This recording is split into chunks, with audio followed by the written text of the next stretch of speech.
This is We the Sales Engineers Podcast, show 66. Welcome to We the SEs Podcast, the show for sales engineers by sales engineers with your host, Ramsey Majaba. Ramsey asked me to record this intro way past my bedtime. Hope you enjoy the show. Hello, SE Nation.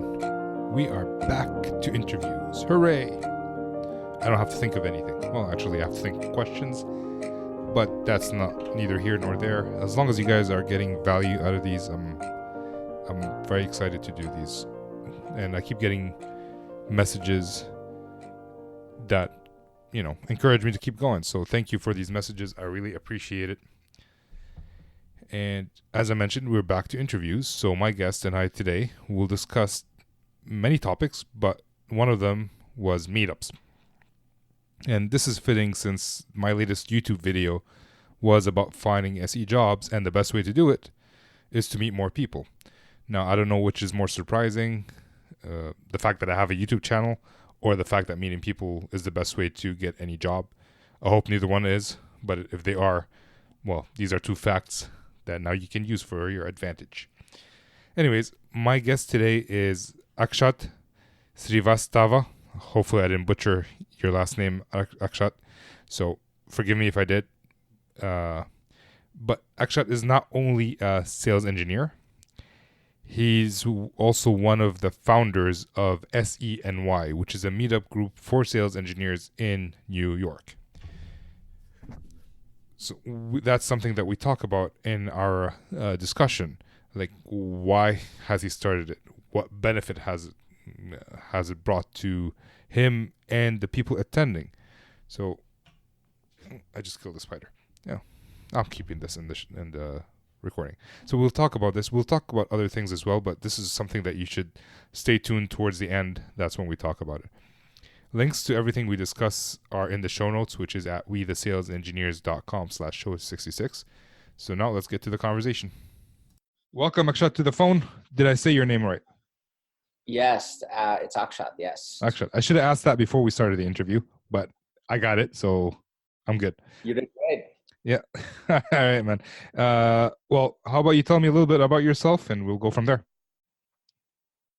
Yeah, my name is Akshat Srivastav, and I'm a sales engineer focused on the enterprise with a company called Turbonomic. And Turbonomic is all about assuring application performance and making sure your apps are running efficiently in compliance with all policies and saving you a ton of money, right? And never having that application assurance down. So really, really happy to be working here. I'm based out in New York City. I've been a sales engineer for more than 5 years now. I've worked as a sales engineer at a company called AppDynamics, where I was for the longest time, about 3.5 years. And AppDynamics, really, I look at it as a university for not just sales process, but also what it is like being an SE. What are the different aspects to sales engineering? So really proud and happy to have worked there, made a lot of friends. Then I joined a company called mParticle, which is a startup. It actually focuses on selling to B2C companies, and the product is all about customer data platform. So what can your customers' data do for you? How do you target those ads focused solely towards a specific consumer, so that you're getting the most out of your marketing dollars while keeping that data in compliance with any secure policies. And now I'm at Turbonomic, and all of these positions, I would say, overall the duties have been pretty similar, except the smaller the company is, as with the number of employees, the more duties you're going to assume, right? For instance, as an ST in AppDynamics, right? When I joined, it was a smaller company.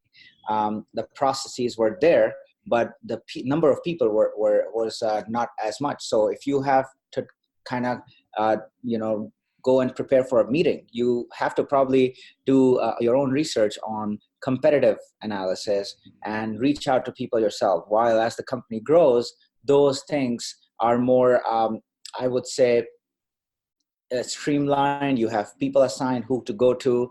Support has a process. If there's a bug that has to be opened, that has a process.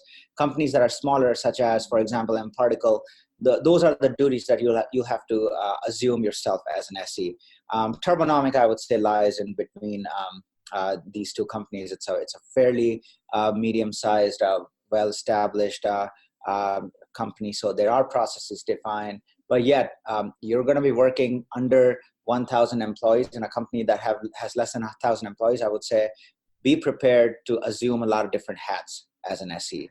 So this is one reason I'm happy about my job. Before an SE, I was a consultant, post sales, focused on delivering decision management solutions. I worked at IBM as a post sales developer. I worked at a company called Appway as post sales, also some pre sales for them. They were a competitor of IBM and Pegasystems. And then I worked at Prolifics, that was a business partner for IBM, also delivering and architecting solutions. So I think that's the journey I took. I started as a developer and got into customer-facing roles as post sales and consultant. And when I switched into App Dynamics, I realized this is where I want to be, a sales engineer. So that's my quick background. Nice. Have you ever seen the movie Memento? You know what? I have never watched it. I've heard about it, how the guy forgets, right? But I haven't. It's a masterpiece. Never watched it.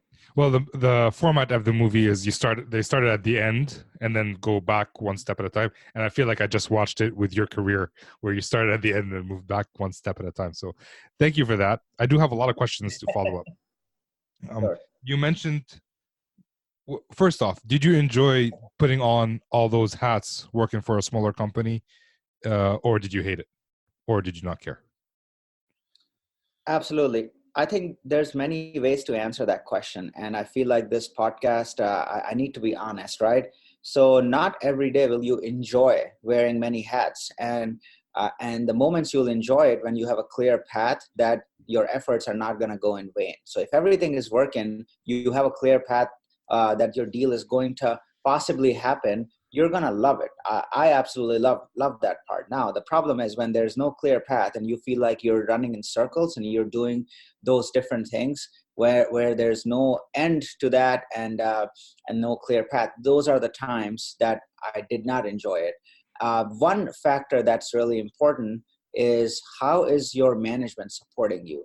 If I felt like my boss always had my back, or I had the support of my team, no problem. I can absolutely wear different hats. On the other hand, if people are kind of giving you attitude, or there's a certain factor of ego or arrogance involved, versus why couldn't you get X done without understanding the reason behind it, those things happen when you're dealing with high pressure environment or environment where deals are not being closed. That's when you don't enjoy wearing different hats. So that's my honest answer. Yeah, I think it's fairly similar to if you're working for a big company and you're not closing deals, like you're not going to enjoy it. Absolutely. And if there is no clear path, there is no vision. So I had this issue with my previous employer where they hired a sales engineering manager, and then 6 months later they fired him. So they promoted one, then they had a hierarchical kind of, I guess, leadership, and then they said, oh, we're too hierarchical within 6 months, and let him go. And that showed that there is no vision, and that kind of prompted me to start looking elsewhere. So yeah, vision, leadership is fairly important. And Ramsey, that's a great point. I would just add that firing an SE in 6 months, it's just a very it's unheard of sometimes, unless they committed some HR sin, because it takes 6 months to ramp up as an SE. it wasn't an SE. It's even worse. It was an SE manager. Wow. Okay. So well, that's they hired a leader, and then they fired him because they're too hierarchical, which for me implied there is no vision. And right. That kind of, whether it's a small company or a big company, if there is no vision, if we have no faith in the upper management, then what are we doing there? So you'd probably go look for another job. My next question is, you mentioned that App Dynamics was kind of a university for sales engineers. Why? What did they do that was so special? Great question. So App Dynamics and a lot of other companies probably do too, but App Dynamics did this really well. They had a combination of training at QBRs, right? So every quarter sales gets together, but they made sure that they separated SEs and reps after day one, or maybe after half a day. And both SEs and sales reps had focused training, but it was different tracks. The other thing is there were also SE, I would say, events. So for example, all East SEs, a couple of occasions, traveled and met together and trained together. Now, what that does is if you have a bunch of SEs all working on labs, for example, you will master the technical aspect of those things. The good part is then App Dynamics made sure in sales kickoffs and in QBRs, they are training the reps and SEs together too on the sales process.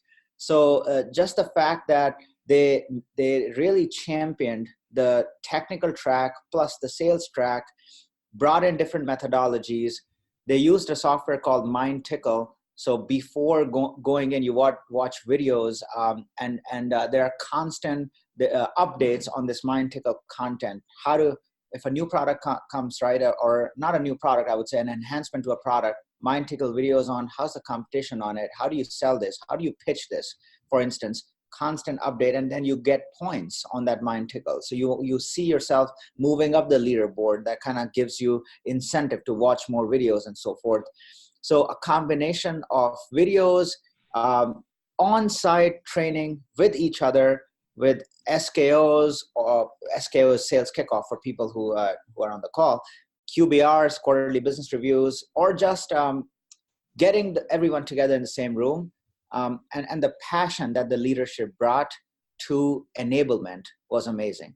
And this brings me to another point. Having a dedicated enablement team in sales is key to your sales process and sales success. Just the boot camp that App Dynamics had 1 week long, if you survive the boot camp, that used to be a big deal because it started at 7 a.m., went until 7 p.m. 1 week, but it's a good precursor of what to expect if you want to really succeed. And hats off to App Dynamics sales enablement team. Now, every company has sales enablement, but App Dynamics had sales enablement not just for reps, but also SEs dedicated. And they actually promoted from within. So the top SE actually went on to become sales enablement director. So now you know from that person will know what are the SEs expecting to become the best. So those factors combined, they had great success. The company sold to Cisco for 3.7 billion, 17 times the revenue number. So it was a party because they put in the effort, because they put in that base requirement. Okay. I've heard a common complaint from SEs who go into sales enablement is that they stop doing the part that they enjoyed, where they meet customers and they're just like pumping out content. But it seems that you guys hired SEs to be the director. Did they hire SEs to be also part of the enablement team, or did they hire some other people who write content for that? Yeah, so good question. Look, this is how I answer this question, right? Some people work in the industry and then choose to teach or become professors. It can be anything, right? It can be a mechanical engineer. Why? Because their passion is teaching. It's not that they miss working. It's because they want to share their knowledge. You're doing a podcast not because you don't want to be an SE, but because you want to share your knowledge. You're also kind of enabling others. So hiring from within was not forced. It was on choice. So top SEs who figured that their passion really lies in sharing their knowledge, they actually choose it. And it's not that they miss those things, miss being with a customer. If they do, they can always go back to be an SE, right? The other thing is there are some roles that might be more technical in enablement, such as, for example, maintaining demo environments. So that's a demo engineering role. So that doesn't really require any sales background. So those roles you can hire from outside. But I feel like it's a good move to have your SE enablement run by a previous sales engineer. And That was a very good answer, by the way. I really resonated with me. Uh, Question about how or what are the topics of enablement? Is it all technical, or do they focus on soft skills as well? uh, Everything. So as the company grew, look, this is the trajectory of a software SaaS company, right? When you're smaller, you just want your SEs to actually first master the product, and they kind of rely on reps to teach them sales. And plus, they also hire SEs with experience so that they don't have to teach them. Now, as you grow big, you're probably gonna hire people who have less experience, 1 or 2 years, sometimes out of college. So the bigger companies, they spend more time sometimes on making sure they enable on both. So the answer is uh, App Dynamics specifically, and even Turbonomic, I would say, even M Particle being small, they focused on both sales and the technical skills. Now, for the sales skills, M Particle used this company called Visualize, and Visualize has their own simplified process. They got us in for 1 day full training just about the business case, identifying pain, competition, access to power. So who is your buyer, all that stuff. App Dynamics used, and also Turbonomic used this methodology called MEDIC. So they made sure they focused on making sure SEs know what MEDIC is. And MEDIC is all about, when will you have a qualified deal, right? And when will you actually close a deal? If you have M, that stands for metrics, E, access to executive buyer, and then there are 2 Ds, decision criteria, decision process. I stands for identifying pain. You can only sell if you have, if you are kind of identifying any pain. You're solving a pain, maybe a business pain, a personal pain. Only then will a person buy, right? And then the C stands for, there are 2 Cs. One stands for competition, and the other one stands for champion. So champion building, right, is what SE should really focus on, which is all about, you're not going to be there selling your product, right, at a firm all the time. It's about what happens when you leave that room. Do you have a person that's going to sell for you? And that's champion building. So that was the process that Turbo and App Dynamics uses. Visualize is what M Particle taught us on, and everything. All of them kind of focus on the same thing, right? Yeah, different terminology for the same thing. Exactly. So during your career, you've worked with 3 different companies as a sales engineer. Mm-hmm. How was it working with account managers? Or like, did you get to interview an account manager before you worked with them? Or is it one account manager to many SEs, many SEs to many account managers? How does it work? Great question. So in App Dynamics, yes, 2 account managers interviewed me. In M Particle, I interviewed also with 2 account managers. One of them was amazing and actually told me, why am I joining M Particle? AppD is doing great, and kind of gave me that fair warning that, hey, the business, it'll be challenging and so forth. So in that regard, I would say great experience. I highly recommend every SE to actually ask these questions. Now in Turbonomic, I was also interviewed by account reps, but I did not meet everyone who I'll be working with.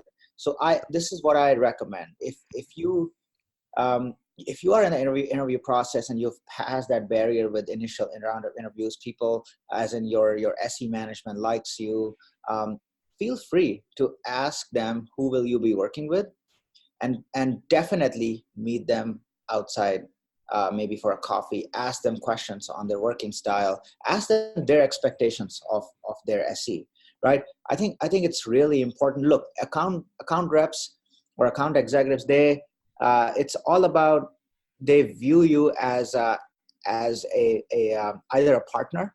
So in App Dynamics, I had actually some of my best friends were my account reps, and we built that trust, and they knew that I'm going to help them really achieve that technical, actually not achieve, I would say pass or cross that technical hurdle to get them to their number. That's the kind of confidence you need to build. In a newer company, it takes about 6 months to build that confidence, right? It can be sooner, but it's all about, building confidence with account reps. There are definitely some kinds of account reps that are very controlling. There are personality types depending on how long they've been with a company. They might not listen to anyone. Also, how much importance does a company really give to their SE, right? Some companies will just let reps do whatever they want, but some companies will actually care and view an SE as a complete partner. So ask these questions in the interview process. Although it's hard to get answers, you're only going to know once you join the company. But get a feeling of what the culture is towards SEs. And again, everyone is different. Like for instance, I as an SE like to be a partner, versus some SEs only are in for money, and they're like, you know what? I don't care how the rep talks to me or tells me. I'll do whatever they want me to do. I know some of my friends are like that too. Me personally, I like reps who treat SEs with at least mutual respect, professional courtesy, and as a partner, and are open to not just give feedback but receive feedback. That's me personally. I think it also depends on the way you work with the account managers. If you open up the path of being a gopher, where the account manager tells you to do every single thing, then you're never going to build that trust. You're just going to be a gopher who may be very technical, and you're happy like that. There's nothing wrong with that. Right. But if you want to be a partner, then it's on you to make the RSM or account manager see you as a partner. Exactly. Couple of things also. I would say that remember to always trust yourself on the technical gut. If you are in a meeting or if you're in a deal cycle, that you just know out of your gut that either this person is not getting it, it's not going to be your champion, or we shouldn't be talking about a feature, or whatever it is. Tell your rep. Tell your rep how you feel, and if make sure that you have evidence to kind of support what you're feeling. But definitely talk about your gut if it's going to be a hurdle in a deal with your rep. Have trust in your abilities. Those are some things I really recommend. Yeah. And are you talking about like tell your rep during the meeting or after the meeting, before, like how does it work? Good question. No, not you. I'm a believer of letting the meeting happen as smoothly as possible. These are things you can, of course, say before or after the meeting. Always prep also. I've been in meetings where the rep would be slacking me during the call. Hey, why don't you do this, X, Y, Z, or messaging me. Worst thing that a rep can do, right? Because you lose your train of thought. You're already in the middle of things. These are the basic things that they don't get from their SE. Like we also are. We need concentration. So if you're a rep and you're listening to this, please prepare and set expectations before a meeting with your SE. And SEs also, please, it's your job to set expectation and ask your rep, what is the goal for this meeting? What do you want from me? What's the goal? And send a follow-up. Always send a follow-up. So here's a story. I was preparing for a demo with a customer. And while preparing for a demo, I noticed a bit of a discrepancy, like a small bug that would be fixed really soon. It's not going to be a problem. But during the course of the demo, I decided to steer away from that and not show them that specific part. It wasn't a big deal for them, minor feature. Mm-hmm. In the middle of the demo, the sales guy comes up and says, "Hey, Ramsey, why don't you show him that feature?" Yep. Like, Been dude, there.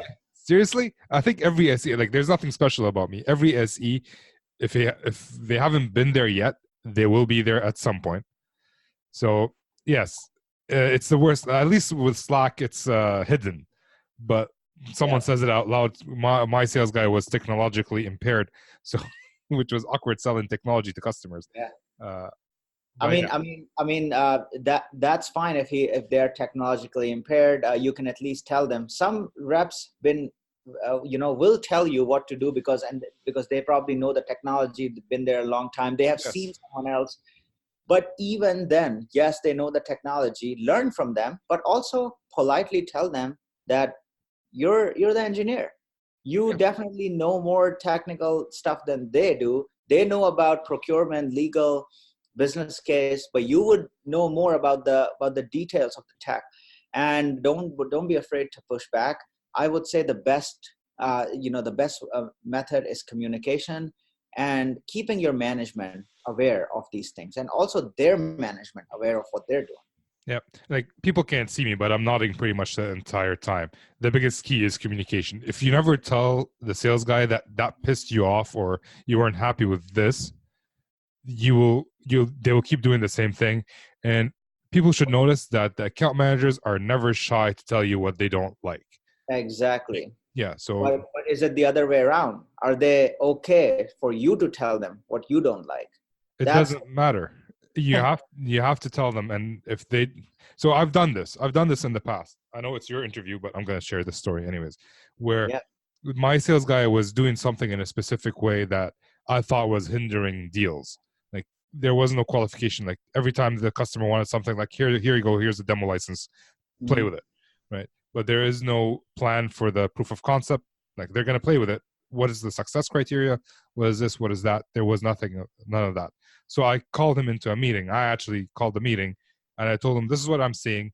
This is how we can solve it. I didn't just say, you're doing a bad job.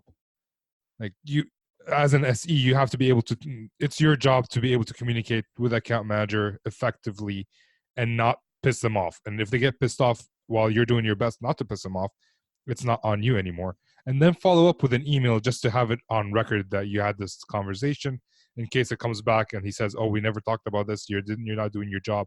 You can then just forward it to your manager. Absolutely. I feel like we can talk for hours about account managers. Have you had, like, you've had some good experiences and some bad experiences with your account manager? Yeah. What were your good experiences and what were your bad experiences?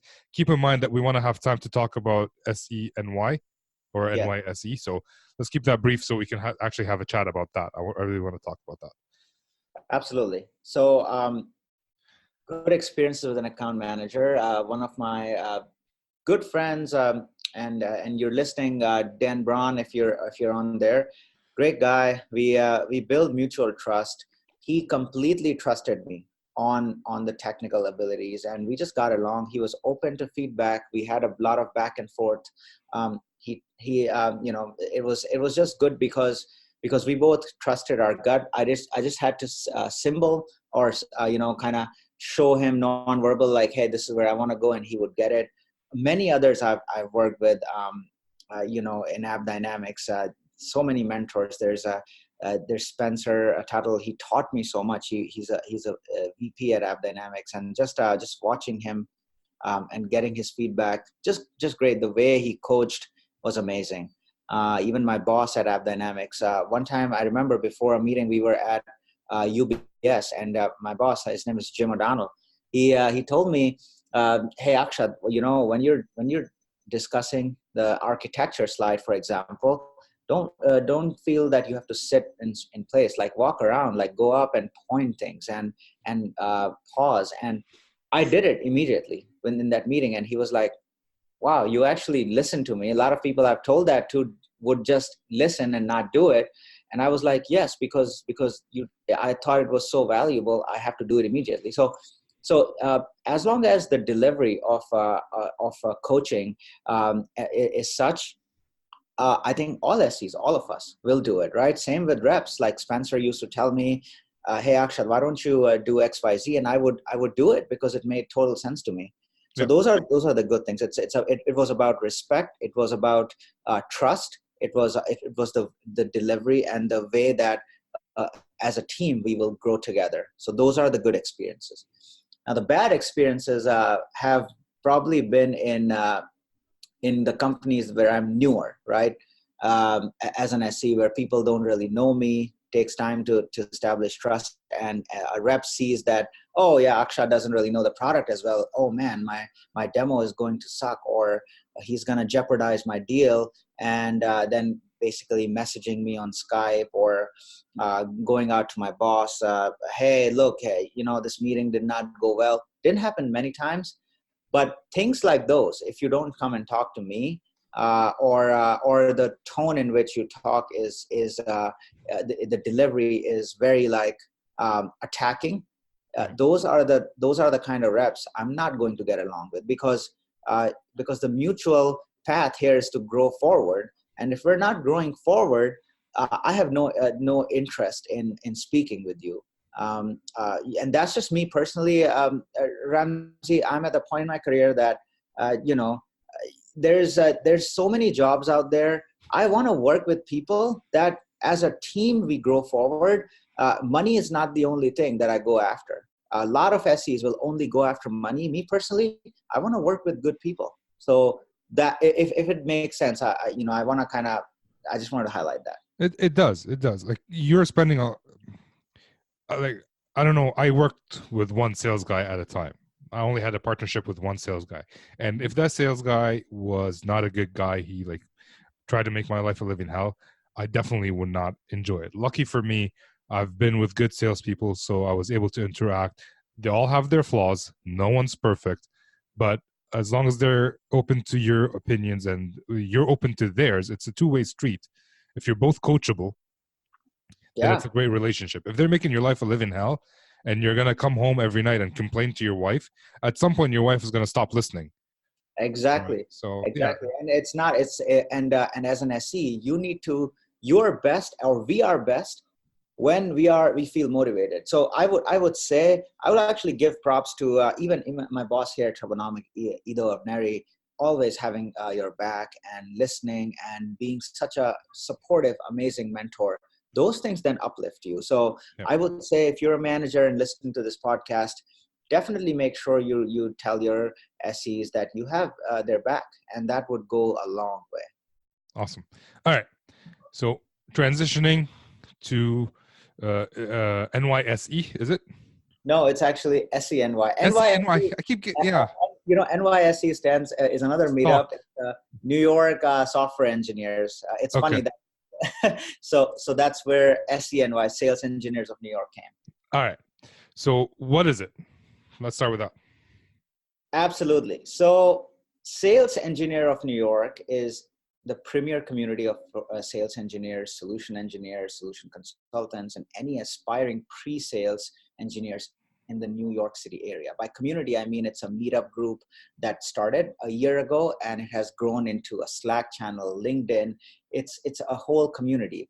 I founded it along with two of my friends, Ji Chao and John Paul Ronaldo, in July of 2018. And it was founded as a meetup group to connect with individuals who have similar professional backgrounds and provide all of us with a platform to learn from each other, to network with each other, and with their future colleagues. The reason we did this is because we wanted to find a place where we can collaborate and mentor each other. I found out that there's one more meetup in New York that existed, which had 2 events with 8 attendees for the last 3 years or something. There's a lot of sales focused groups, right? Sales forums and whatnot, but nothing focused on SEs. And if you look at it, me and you already connected on so many topics. We have same issues. We have same challenges. So actually what triggered forming of SCNY was when I left AppDynamics. I missed, and I'm coming completely from a very selfish kind of reason, I actually missed working with my colleagues. We were friends more than colleagues at AppDynamics. So I was like, how can I make sure that I always see these guys apart from just getting a beer here and there? So we met, and I was like, you know what? All of us SEs should form a community. And that's how actually it started. But I'm really proud to say that it has grown into a bigger organization. We have Owen McClave, who is now a co-founder, co-organizer, and he's a senior manager at Salesforce. We have Samuel Pina. He's a director of pre-sales at Pluralsight, and he joined us as a co-organizer as well. He is actively actually involved in the next meetup, which is going to happen on September 19, sponsored by Yext. We also have Eric Glick, for instance. He works in Slack as an SE. And all these people, like Owen, I knew actually from a previous, just interviewing at Salesforce. I knew Owen, so I invited him. And Eric Glick, who's a SE at Slack, he just found us on Meetup and we connected on LinkedIn. He introduced me to Sam Pina, and Eric Glick actually is in charge of our Slack. So he works for Slack, and he also runs our Slack group. You can, by the way, join our Slack channel or our Slack workspace if you go to salesengineersny.com. Salesengineersny.com. You just go to sign up, and you can click and join our Slack channel and LinkedIn and Meetup. Anybody can do that? Anybody can do that. There's an invite link. Yes. So Ramsey, I highly recommend you join it. And yes, I will. Yeah, and you will see that we're a community now, like mentorship. We share articles. We have one of our SE managers. He was a panelist too at Looker. So when Looker was acquired by Google, we're all like congratulating him on Slack. The idea really of SENY is to find a community so that none of us will ever have to go look for a job again. And tomorrow, if we are a manager or a director and we want to hire other people, we now can reach out internally and know, like, okay, these are the people I already know. Let me kind of see who I want to bring in. Those are just some other factors. But more than that, we are all friends. We learn from each other. We laugh.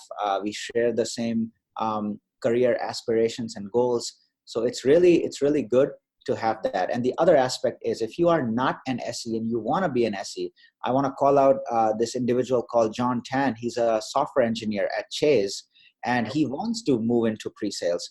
There's another guy, Tony Kaufman, who, when we met him at one of our first meetup about 10 months ago, he was a mechanical engineer, I believe, and he is now an inside sales rep at a company called Hyperscience.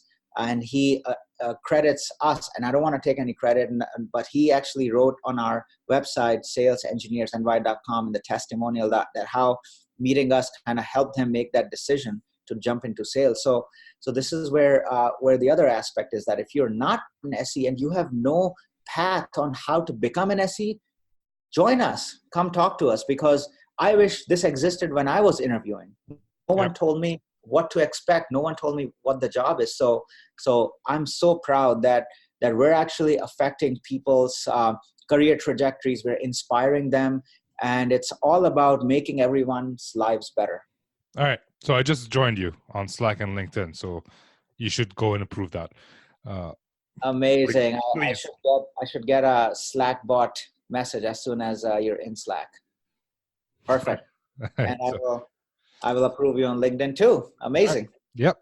So this is for everybody. Doesn't have to be in New York. Obviously, I'm not in New York, so I was able to join. Mm-hmm. And I would recommend everybody do the same thing. Absolutely. And even if you're not in New York, join our Slack channel, contribute articles, interact with other people. Maybe if you want to move to New York, these are the people who will hire you. We have managers, directors, whatnot. And Ramsey, I mean, we can also talk about, if you want to open a local chapter over in Canada, we would love to help you out and collaborate on that front. That's so funny. I just did a YouTube video about that. It should be published today. We're looking into doing some stuff. We'll discuss that offline. But yeah, so you have meetups. What do you do during the meetups? Is it just like people hanging out, or is there a agenda, a purpose behind it? Yes. So great question. If you go to our meetup group, so again, if you go to salesengineersny.com, go to sign up, you check out our meetup group, you can actually see all our past events, right? So we have had events just which are just social event, meet up at a bar, talk to each other. We had, I think, 2 or 3 of those. Everything else has been a topic, a panel discussion, and we actually put it out on YouTube too. So we have a YouTube channel as well, Sales Engineers of New York. And topics have been, for example, we were just talking about earlier, the secret to AE and SE partnership. Okay. This was hosted by Salesforce. So this was a panel discussion, right? We explored topics as in, what do AEs look for? Then we focused on SEs, right? We brought in managers and directors and top salespeople. The last one we had was June 12, which talked about SE life cycle. So what are some things that SEs go through once they are an SE? How can they work on their 30, 60, and 90-day plan? How do you approach learning in a new organization? How do you grow within your own role an organization, and what does the SE career path look like. One of our most attended events was also hosted at Salesforce. It was on February 19 earlier this year. That was about getting hired as an SE. And my current boss, Ido Avneri, was actually a panelist there. And that panel talked everything about interview process of an SE. And we had 5 managers or manager and director level folks that interview a lot of SEs. And they told us in the panel, what are they looking for? So again, if you're an aspiring SE, if you hear from 5 people at top companies, this is what they will be looking for. Those are the kind of value, content value that we want to bring in as part of SENY. So it's a mixture of enablement, learning, mentorship, community, connections, and also having a beer together. Nice. Okay. So I don't know. I want to talk to you forever, but we can't because we have jobs. So I'm going to go to the not so fire round. Sure. And I don't know if you've heard them before, but we'll go. I ask most of my guests the same questions, and we'll see what you got. Okay. And just for a time check, it's 10:23. I know you have a meeting in a few minutes, so the faster you answer it, the faster you can prepare for your next meeting. I'll try my best. So what's the one thing you love about being a sales engineer? Excitement, passion of your product, recognition, outcome. Yes, outcome is fairly important. Yeah, no, that's good. What would be one thing you would change about your job? I would say the realization that SEs and AEs are partners and collaborators. That the realization and making sure everyone knows, right? It'll be much better if SEs and AEs act as partners. Okay, that's a good answer. You've had a lot of good answers today. I don't know why. Must be your SENY. All right. Is there a book or resource that you would recommend for a sales engineer? Demo to Win by Robert Reifstahl. It helped me even get a job at AppDynamics, I would say. It gave me information about terms to use, discovery, what's a prospect, and it's important when you're not an SE, those terms are important. And chapter 4, demo crimes. Don't commit a demo crime. Read about it. Okay. Sounds good. Is there an advice you would give a sales engineer? I think you've given a lot of advice today, but is there an advice you'd give a sales engineer that you don't think they get from anybody else? Wow, that's a tough question. Believe in yourself, believe in your abilities, and don't feel like that no one is behind you or you have to kind of just accept things they are. As long as you believe in yourself and believe in your gut as an SE, just stand your ground, do your work, put in the hard work. Every meeting should have a prep, an agenda, a follow-up. Do the grunt work. And after you put in the grunt work, after you put in the hard work, there's nothing you should be worried about. You put again, in short, do the hard work, do your research, believe in yourself, and be ready for a roller coaster ride. Ups and downs, that's part of sales, all right? Take it as a challenge and take it in your stride. Don't feel let down. Time is not constant. Bad time passes, so does good. So believe in yourself. It's a roller coaster ride. Enjoy while you're on it. Nice. All right. Last question. Not part of the not so fire round. Where can people find out more about you? Great question. I'm actually trying to be better at it. The best place to reach out to me would be my LinkedIn. If you type in my full name, Akshat Srivastava, and you can get my full name by visiting salesengineersny.com. If you go to team, there's a link to my LinkedIn. You can connect me on that. And you can also, once you're in our Slack channel, I'm always available on Slack. You can directly message me. That's the best way to connect with me. Perfect. So I will have a link to Sales Engineers of New York. And Thank you. everything we talked about in the show notes, which is at show 66. Akshat, this was a pleasure. I really enjoyed talking to you, and I hope to do that again soon. Thank you so much, Ramsey. It was a pleasure, and I hope we meet sometime in the near future. Me as well. Come up to Ottawa. Let's go. All right. Absolutely. Thank you, Ramsey. I'll catch you later. Bye. Bye-bye. And that brings us to the end of the show. I love the fact that 3 SEs were able to found a meetup group that is now bringing in so many people. And again, it's in everybody's best interest. SE, aspiring SE manager or SE managers to be part of it. So you'll either find a job. If you're already in an SE and not looking for a job, you can refer other people to your company, which means most companies have referral compensation, so you get paid for it. If not, you'll just do it out of the goodness of your heart. And also, if you're a manager, you'll be able to find other SEs to hire. So it's like everybody will benefit from it. So if you're in New York, go to the meetups. So, the link to the meetup is in the show notes. So shwetheses.com /show 66. And from there, you can join the Slack group as well. If you have not left a rating or review yet, please do so on an honest rating and review on the listening app of your choice. I ask that so that people who come across this podcast understand that this is a legitimate and helpful podcast. So that's it. I hope you guys have a great week with this. This is Ramsey signing off.